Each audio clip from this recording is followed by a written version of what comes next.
台湾价值哦，其实是善意的提醒，柯文哲市长哈、因为有一些民众哦也想对他有一些这种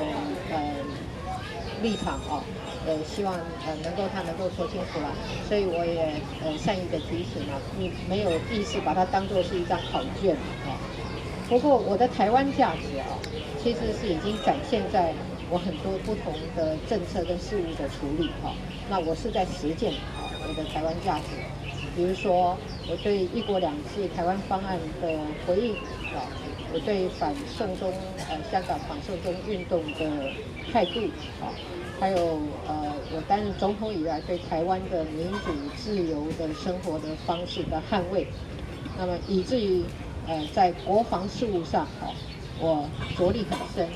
希望强化我们的自我防卫的力量这些都在的展现出我的台湾价值那在这里我也要想，就是说很多的事情很多的政绩也好，很多的政策也好，其实是需要中央地方一起来做的尤其是很多这种照顾服务的领域，比如说长照、托幼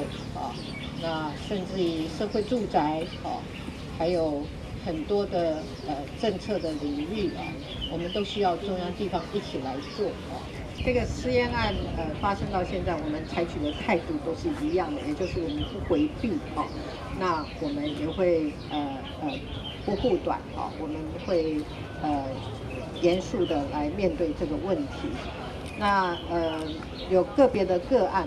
在前阶段行政调查，因为它是一个行政权的作用没有办法调查出来，因为主要的就是吴宗宪在司法机关的羁押当中